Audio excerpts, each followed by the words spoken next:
この動画は過去動画の再放送です。途中紹介されている別動画は現在アップされていないものもあり、リンク切れしている場合がありますが、ゆっくり再アップしていきますのでお待ちくださいね。それではご覧ください。こんにちは、斉藤直樹です。今日はリスナーさんの質問にお答えしていきます。22歳、ププさんからの質問です。最近イラストをひたすら頑張って毎日投稿していたりするんですけど、普段拡散してくれる神絵師になったフォロワーたちに無視され、絵も伸びず、以前は仲良くしてくれていたのにいいねも一つもくれない人が増えてショックを受けています。なぜ頑張っているのに無視されるのか、その人たちと今後も仲良くできる感じがしません。いいねがあってもなぜか絵以外のいいねだけなんです。周りの絵師たちはフォロワーを次々と獲得していき、神絵師しか相手にしなくなりました。もう自分は上から目線で切り捨てられたのか、周りから取り残されてきて楽しかった相互の距離が遠くなり、自分の存在価値を見捨てられているような気がします。今はその相互の絵を見るのも辛くて、自分の絵にも自信がなくなってしまいました。フォロワーの付き合いはどうやっていけば良いのでしょうか。それとも画力カースト、画力による階級制度でもあるのでしょうか。このままだと仲が良かった相互たちといるのが辛くなるばかりです。相談する人もいません。助けてくださいとのことです。ププさん、ご質問ありがとうございます。誰も相談する人がいなくて辛いということで、その苦しみすごくね、よくわかります。というのは、特に SNS というのは情報や作品を発信する側よりも受け取る側の方が圧倒的に多いですから、ププさんがそういうお悩みを持っていたとしても、おそらくププさんが抱えている悩み自体を周りの人は理解したくてもできなかったりするんですよね。それは自分が作品を発表する側になったことがないから。だから相談したくてもできない。それはおそらく表現者の多くが一生抱えていかなければいけない孤独感だと思います。ですがその一方で、ププさんは大きな勘違いをしている。お悩みを聞いていて僕はそのように感じました。ププさんのお悩み、もう一度整理するとこんな感じだと思います。絵を投稿しても神絵師のフォロワーに無視され、絵が拡散されない。神絵師たちと交流が途絶えてしまい見捨てられたように感じる。人の絵と比較してしまって自分の絵に自信がなくなってしまった。かなり辛い状況なのが聞いていて伝わってくるんですが、そんなププさんのお悩みに対して僕がお伝えできるのは一言です。ププさんも神絵師になろう。はい、ププさん、あなたが神絵師になっちゃえばいいんですよ。なりましょう。あ、もしかして今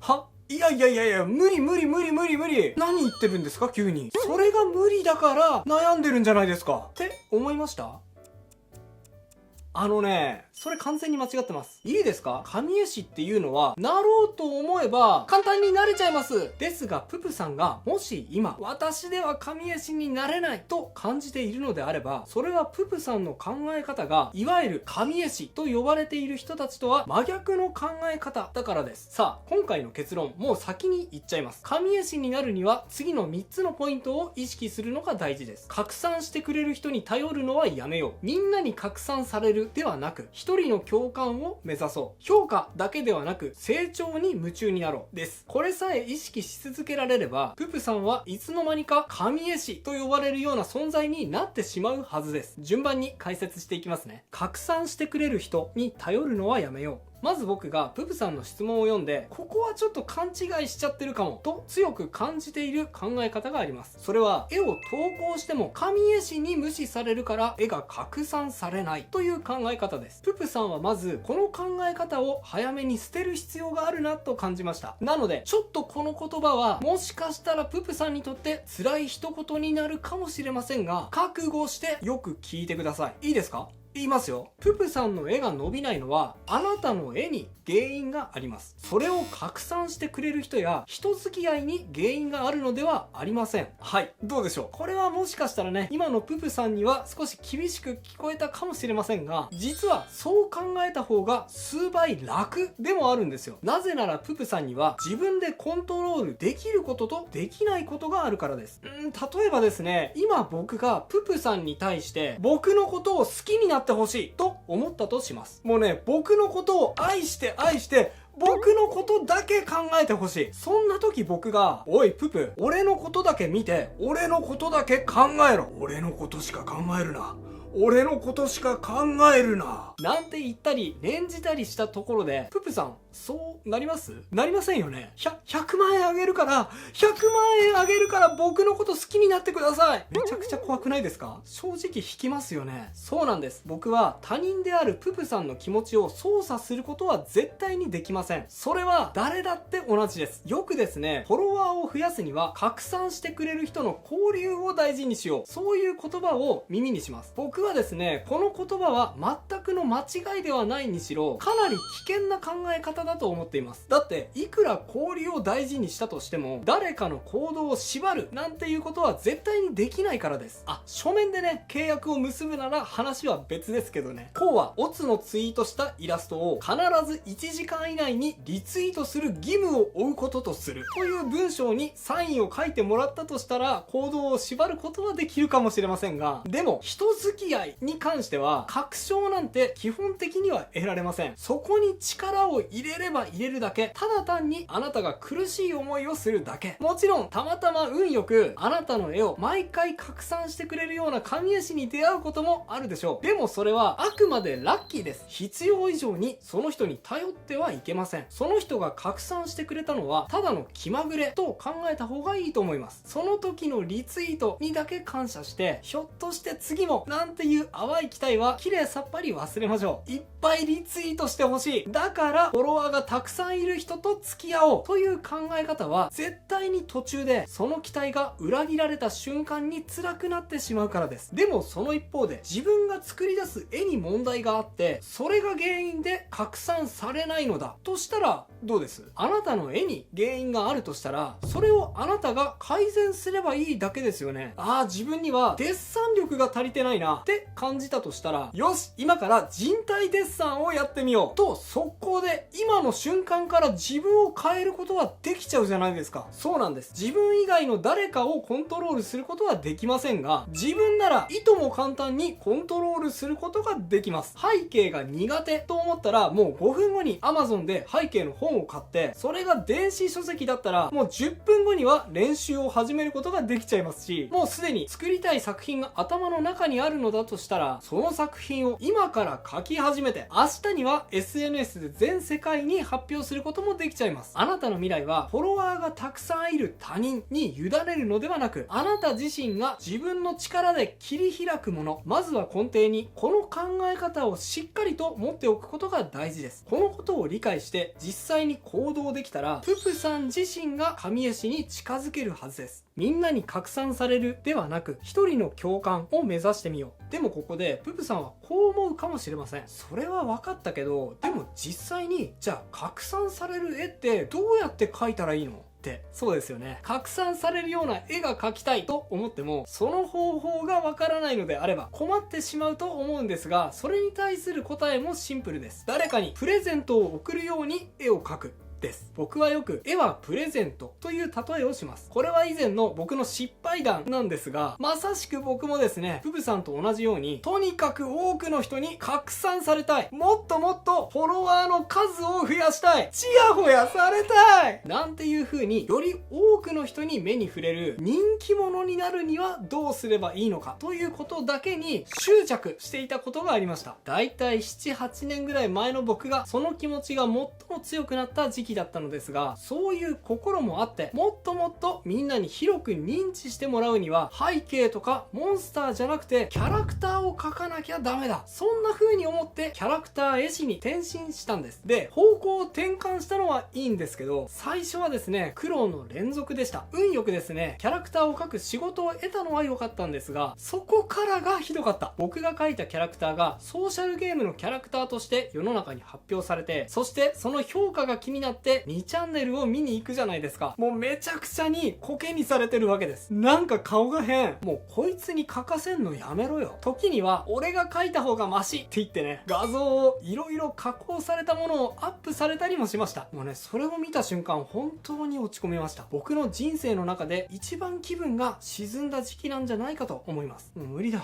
みんなに好かれるような絵なんて俺には描けるような気がしない。でね、もうボロボロになりながら会社からの帰り道、報心状態で電車に乗ってるとですね、約1時間半の通勤時間だったんですが、もうどうやって帰ったのかまるで覚えてなかったりするんですよ。気づいたら自分の部屋でぼーっとしてるっていうね、そんな時期がありました。でもその経験が今思うと良かったのかもしれません。僕はここであることを諦める決断をしたんです。もう半ばやけくそでした。それはみんなに好かれることを諦めるという決断です。もうね、みんなに好かれようとしてこの結果なんだとしたら、自分にはもう無理だと。そうじゃなくて、その当時僕が師匠とさせてもらっていた人がいたんですけど、牛さんっていうイラストレーターの方ですね。その人に来る日も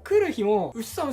これちょっとどう思います？牛さんさ、この前これ可愛いって言ってくれましたけど、本当はそう思ってないですよね。じゃあこれとこれだったらどっちがイケてると思います？もうね、質問攻めです。いや、相当うざかったと思うんですけどね、僕。そのぐらい牛さんの見方や価値観に執着して、みんなじゃなく、当然僕でもなく、牛さんが喜ぶ絵を描こう。それだけに集中してみたんです。そしたらですね、徐々になんですけど、あれだけ叩かれていたネットの評価も、あれこの斎藤直樹ってやつ、上手くなったんじゃね？なかなか可愛い絵描くじゃん？なんていう風にね。相変わらず上から目線でムカつくんですけど、そんな風に少しずつですが受け入れてもらい始めたんです。そうか、僕は人気者になりたいと考えるあまり、みんながどういう絵が好きなのかに対して真剣に向き合うことができていなかった。でも一人の人を本当に満足させようと意識を切り替えたおかげで、結果的にみんながどういう絵が好きなのかということに対して真剣に向き合うことができたんだ。だからそれが逆にみんなに受け入れてもらえるという結果につながったんだ。僕はこの時初めてそのことに気づきました。誰かにプレゼントを贈るように絵を描く。それ以来僕はこの考え方をすごく大事にするようにしています。そしてそれは絵以外のことに対しても同じです。例えば僕はこの動画を撮る時も強く意識していることがあります。それは質問をくださったププさんと真剣に向き合うこと。今抱えているお悩みに対してププさんが今よりももっと前進できるようになるにはどんな考え方をお伝えすればいいんだろう。それだけに集中してお答えしてるんですね。でもそうするとですね、結果的にはププさん以外の多くの人がププさんに共感し、私も同じかもしれない、僕も頑張ろうと思った、そんな風に共感してくれて、ねえねえこの動画ちょっと見てみて、すごく参考になるから、なんていう風に拡散につながっていったりするんです。最初から多くの人に拡散されるように作ってやろうと考えるのではなく、目の前の一人に対してプレゼントを渡すこと。とにかくそれだけに集中して、そのためには自分にはどういう表現ができるのか、これを真剣に考えてみてはいかがでしょう。かなり大きな意識の転換ですから、すぐに答えを見つけることはひょっとしたらできないかもしれませんが、必ずププさんなりの答えが見つかるはずです。神絵師ってね、ちょっと仰々しい呼び方ですけど、ひょっとすると自分にとってのプレゼントをくれる神のような存在だから神絵師なんていう風に呼ばれるのかもしれません。だとすればププさんも誰かに対してプレゼントを送ってみよう、そう考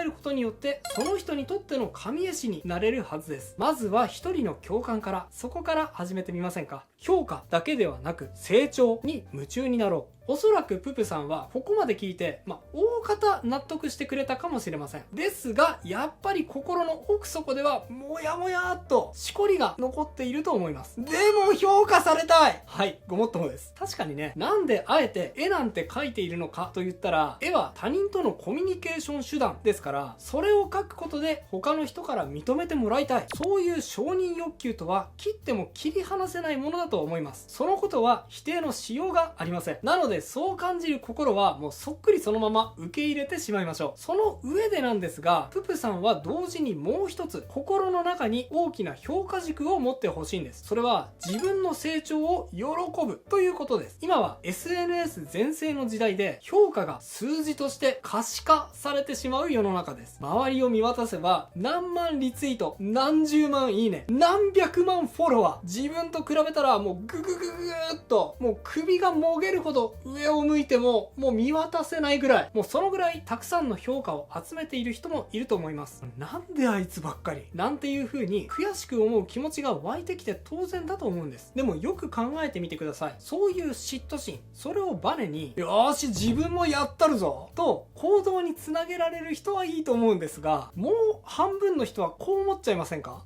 私にはもうどうせ無理だ、やめたって。そうなんです。人ができていることと比べてしまうと、と自分のできなさに嫌気がさしてしまい、それ以上の行動を諦めてしまう心が僕らの中には確実に存在します。もちろんね、本当に向いていないことだったら見切りをつけることも大事ですが、そうじゃなかった場合、途中で諦めてしまうのはもったいないですよね。僕もね、さっき紹介したエピソードの中でみんなからの評価を得られなくてとても辛い思いをした時期、毎日欠かさずやっていたことがあります。それはみんなからの評価ではなく、自分の成長に目を向けるということ。具体的には、これは簡単なのでぜひやってみてほしいんですが、カレンダーがありますよね。紙のカレンダーでもデジタルでも何でもいいんですが、ここにですね、これからの予定とは別に今日できたことを最低1個書き入れていくんです。今日は線がうまく描けた、綺麗な色の組み合わせを発見できた、もうね、なんなら机に1時間座れたでもいいんです。もうね、他人と比べてどうかじゃなくて、それまでの自分にとってはこれはちょっと前進できたなっていうことを何かしら見つけて書いていくんですよ。それを続けているとですね、何かへこんだことがあってもこのカレンダーを眺めるだけで、あ、確かにまだみんなからの評価には届いていないけど、でも1ヶ月前のこの時点よりは確実に自分は成長できているはずだ、そう考えたらもうちょっと成長してみたくなったかもって前に進むためのエネルギーが湧いてくるんですよ。人の評価基準は曖昧で確実に得られる確証はありませんが、自分が積み重ねてきた成長は確かなものです。今日はこれだけできたという成長をカレンダーに書き入れて目に見える状態にしておくことで、それが自信につながって最終的には表現するパワーに変換されていくんですよ。確かに評価されることは大事なことですが、それだけではなく自分の成長を喜ぶという評価基準も持つこと、それがププさんが今辛く思っていることを解決するための大きな足がかりになると感じました。今回はですね、神絵師になろうっていうちょっとって思うような解決策を提示したんですが、考えてみればですね、神絵師っていうのは誰かにもらうような称号でもなければ明確な基準があるようなものでもありません。なんとなく絵が超絶うまくてフォロワーが数万人いる人みたいな風に捉えている人も多いかもしれませんが、じゃあそもそもツイッターをやっていない、フォロワーが全然いないプロの絵描きは神絵師じゃあないんでしょうか。そんなことはないと思います。これはあくまで僕の捉え方ですが、僕は神絵師っていうのはこういう人だと定義しています。広く拡散される拡散されないに関わらず、絵を描くことで誰かにプレゼントを渡せている絵師。ひょっとしたらですね、世間一般で言われているようないわゆる神絵師とはずれた見方かもしれませんが、自分の意識一つで神絵師にはなれる。僕はそう思っています。ププさんもですね、神絵師に評価されて神絵師にフォローやリツイートをされるために、その神絵師と無理して付き合っていくよりも、ププさんにしか作れない作品を思いっきり表現して、ププさん自体が自分の成長に夢中になって、そしてププさん自体が神絵師になる、そんな未来を目指してみませんか。ププさん諦めないで応援しています。以上が今日僕が伝えたかったことです。いかがだったでしょうか。また今回お伝えした絵でプレゼントを贈るという考え方については、もっと具体的な方法論に落とし込んだとっておきの考え方があります。それを紹介した動画、完全解説、いいねされる絵作りの考え方、見た人を〇〇に連れていくもおすすめです。いいねをもらうためにはですね、作品を見た人を A 地点から B 地点に連れていくことが大事なんですが、ちょっとこれパッと聞いただけだと何のことかさっぱりわかんないですよね。そのことについて詳しく図説付きで解説しておりますので、興味がある方はぜひチェックしてみてくださいね。概要欄に URL を載せておきます。それではまた次回の動画でお会いしましょう。バイバイ。ということで再放送をお届けしました。いかがだったでしょうか。新チャンネルのチャンネル登録と高評価もよろしくお願いします。